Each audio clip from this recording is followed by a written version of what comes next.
On to David Scholefield, and his topic is place, not grape, defining Okanagan terroir. You know, sit crossed, great speaker, says a lot of facts. A lot of facts about wine, mentions a lot of wines, mentions a lot of detail. He's a very, very knowledgeable speaker, talks a lot about wine, mentions many names of wine. What do you do after that? After this PS, get on with it. PS one. So, my name is David Scholefield, and my topic is place, not grape. So, and the notion of defining terroir for British Columbia. Everything that Sid said, every single thing that Sid said was the truth. Because Sid said it.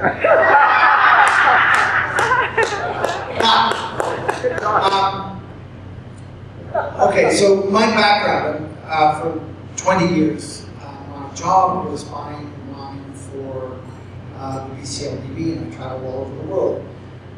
When I was doing that, I thought more and more, and dreamt more and more about what it would be like if we somehow realized the potential for great wine here. So that's what I care about. And I'm now involved in a project in the Okanagan region, despite the fact that everything that Sid said was true. He spectacularly managed not to mention any of the things that we do. So, I don't know quite why that might be, but just to start somewhere. I think that, the world of wine is complicated. Here in BC, the total sales of wine in a year are over $1 billion. 3/4 of that is imported. And of what is referred to as domestic wine, half of it isn't. It's wine that's imported. And it's sold as if it's from British Columbia, which obviously doesn't help. If you think about what wine is, which is, first of all, an agricultural product. And for me, the most important thing about wine anywhere in the world is that it's a symbol, I think, that is massively important. If you care about environment and ecology, then, and if you care about the expression of place, wine really matters because potatoes are wonderful, but they're not that poetic. And people can start to get the idea by understanding that special wines, first and foremost, come from special places that matter. So, as far as wine in BC is concerned, we're late in the game. We will never be able to compete with big brands on a big scale. We can't begin to participate in commercial wine, even in our own market. So, we need a new paradigm, we need a new model, we need to focus on wine that is about place on grape, I believe. So, the point is that it's true that Syrah is a fantastic grape. It's great in the Barossa, it's great in the Rhone. I love Syrah because, in my belief, Syrah is a very, very clever grape variety. And it's spectacular that it is able to adapt to conditions in BC. This is where it starts. The grape variety is never, ever a destination. It's only ever a starting point. What matters about about wine, what matters for us is that if we need to make wines that have the distinction of place, that are identified by how they are unlike other wines, not how they are like them. So it's not about Syrah simply. It's about who Syrah, what Syrah, why Syrah. Syrah, wine is narrative. Wine is about story. I love to. How do you express that? My favorite story is that the U.S. Bureau of Alcohol, Tobacco, and Firearms required the Internal Revenue Service in the United States to express the absolute value of a bottle of wine, not the bottle, not the label, not the cork, not the capsule, the liquid inside. It was determined that 750 milliliters of wine is worth something like 97 cents. Perfect.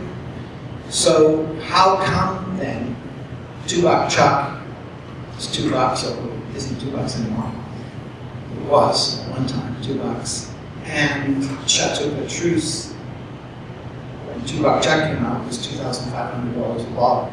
Last week, a case of DRC Roman Conti sold for $40,000 a bottle. Well, if the juice is only worth 93 cents, what's going on? It's because there's a story that is worth extra, there's incremental value. And that's what we have to do in BC is demonstrate that BC wine, which will always be expensive because we don't have very much land, because our costs are higher than anywhere and everywhere else, because we have the repressive regulations that we have. All of those things make it difficult for us to compete in our own market. So for us to survive, we have to make wine that is about interest and is about more than just booze. So Syrah in BC is immensely interesting because what happens is Syrah planted in BC is transformed by the special conditions that we have. And that's what matters. But what I love about BC Syrah is that it is lighter, fresher, juicier, more vibrant than any Syrah from anywhere in the world. Interesting. What is that? That is about the combination of climate and weather, and geography and geology, and soil, and exposure, and even the length of the day, the hours of sunlight, and the amount of wind that we have in the Okanagan produces special conditions that produces something different than anywhere else. So, interesting for Syrah. Sid's point, Sid did well. No, I mean, we have 70 great varieties. But it doesn't matter. It's not about bloody grapes. It's about what happens after the grape. But Sid mentioned a lot of different wines, but he mentioned Riesling. Let's talk about the big stuff first. Riesling and Chenin Blanc. Row 13, Chenin Blanc, Tantalus Riesling, Sperling Riesling. They have something in common. It's not the grape, it's the age of the vines. And one of the reasons that those wines are great is that the vines are old enough that they are starting to express the special character of the place where they're planted. This is massively important. And what happens then? It doesn't matter. The difference between the varietal difference isn't important. The similarity that bridges grape variety is more important. And if you look at row 13 Chenin, it is mineral. It has a very, very emphatic apple and citrus character. It is defined by vibrancy, fresh acidity. Exactly the same as Tantalus Riesling, Stone Boat, Pinot Gris, Squirrely Riesling, they have BC-ness, they have placeness, they have the character of the Okanagan, and that is what matters to me, and that's what, if we can't add something to the narrative, there's already too much wine in the world, there's already plenty of wine that's cheap. We have to produce wine that is distinctive, that's different, that says something new. Certainly we have, let's say we focus on nothing but the varieties that Sid mentioned. Brilliant. Now our work starts.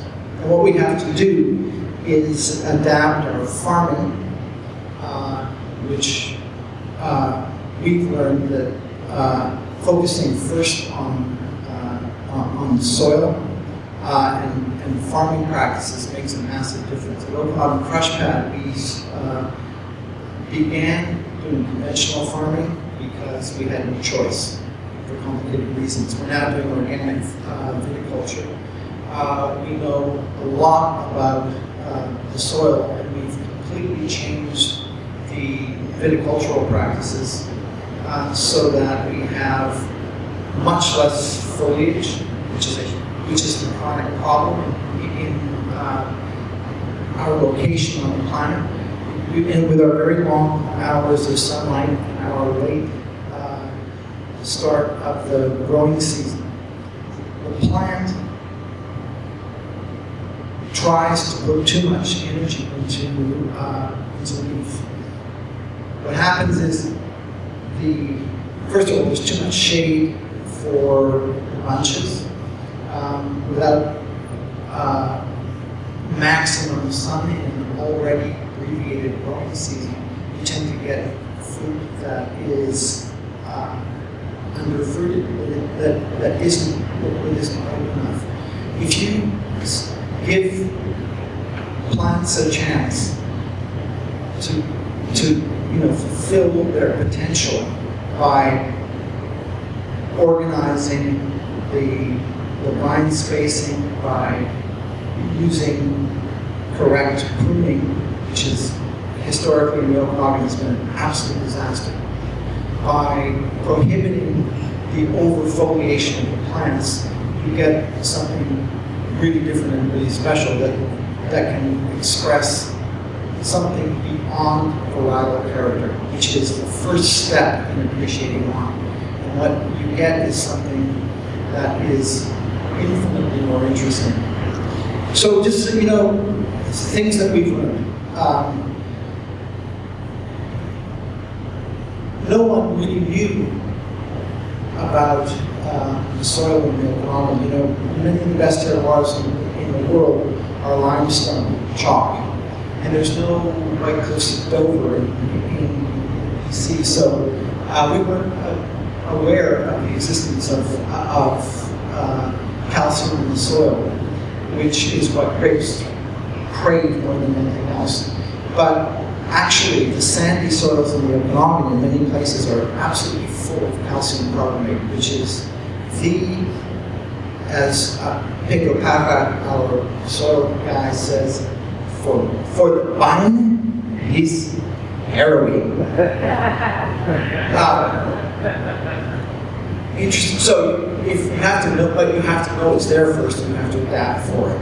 But that can, the minerality of our wine comes from somewhere. It's not just weather. It comes from soil too.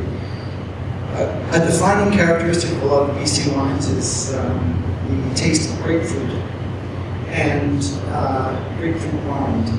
And it's interesting that a lot of our soils are very, very high in potassium. And there's a very strong relationship between potassium and grapefruit. So this notion of the taste of place is real. A lot of the sand in the Okanagan is actually decomposed granite. And almost every single great Syrah that I know of in the Okanagan, certainly named every one of them,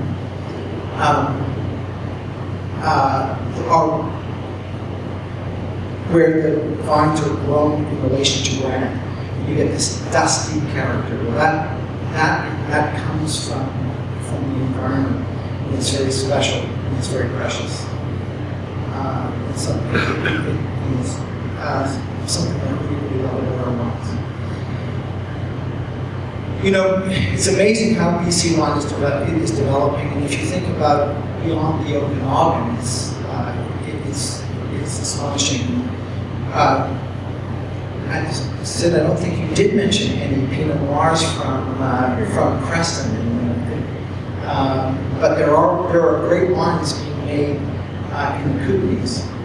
The distance from the Kootenays, where there's great Syrah, Skinner great Pinot Noir, very excellent Pinot Noir, Bailey Roman, also excellent Pinot Noir, 15.2 alcohol. The distance from there to Averill Creek in Cowichan is much farther than the distance from Bordeaux to Burgundy or from Rhone to Avignon. So you would expect that there's great difference. And the exciting thing for wine in British Columbia, I think, is focusing on place, understanding how significant place is and how specifics of place create difference, and difference is always more fun than same old. And certainly, even within the Okanagan, at Switchback Vineyard, you look, which is in Summerland, you look across the lake to Namada, and you see the sand cliffs on the east side of the lake. The conditions on just across the lake, a mile or two, are profound. Differences between morning sun and evening sun are incredible, and the wines are potentially very, very different. So my belief is that what we need to do in BC is to focus on how unique and how special our environment is. Remind ourselves that throughout history, great wine has always come from marginal conditions. Champagne is great because Champagne at 50 degrees north is on the very fringe of where wine grows. Chablis and Rhine and the Mosel and Burgundy are all places where vines struggle. All the things that we used to be self-consciously insecure about. We used to take for granted that our wine could never equal the wine of California because California is warmer, closer to Hollywood, and the land of milk and honey. It's funny how what goes around comes around, and there's an awareness now in the world that actually cool is cool.